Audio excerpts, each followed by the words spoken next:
美开称乌克兰危机将会导致中国的危机，那么到底是谁的危机呢？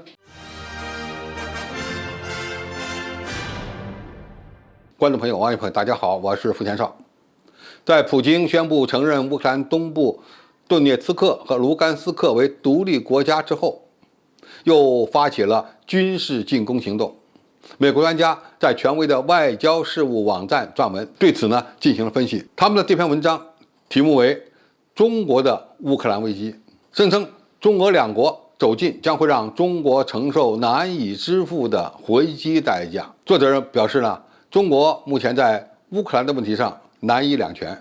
中国现在的态度是一边指责北约扩张是造成乌克兰危机的原因，美国关于俄罗斯入侵乌克兰的预测激化了危机；另一方面，中国呼吁以外交而不是战争的方式来解决问题。当然，中国还直言要尊重乌克兰的主权完整。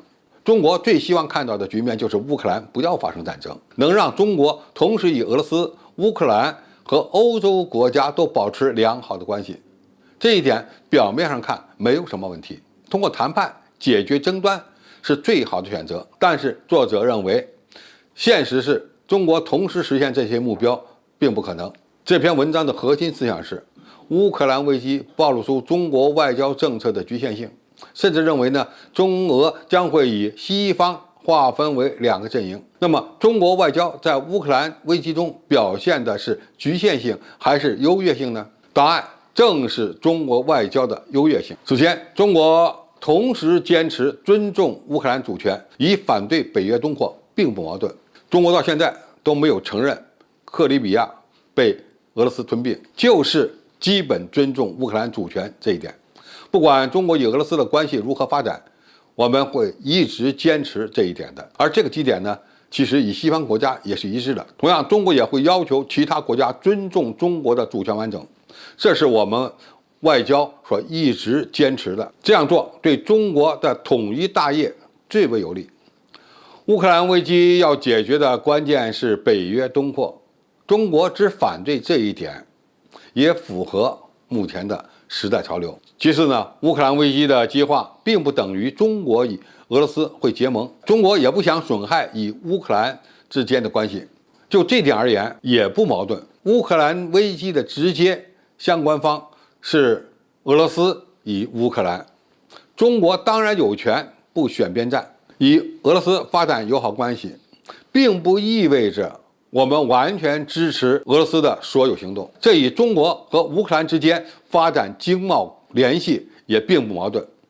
最后，中国要求通过谈判来解决乌克兰危机，是当前唯一正确的选择，也是最符合整个欧洲利益的。它并不意味着会损害中国与欧洲的关系。相反，美国渲染乌克兰危机，在战争爆发后再与欧洲一起制裁俄罗斯，最终利益受到损害的除了俄罗斯、乌克兰以外呢，还有欧洲。最突出的表现就是能源供应。为此呢，德国也不得不自我伤害，宣布暂停北溪2号的批准程序。对此，俄罗斯前总理梅德韦杰夫就表示，欢迎来到天然气价格高涨的美丽新世界。相比而言，中国的外交政策更经得起时间的考验。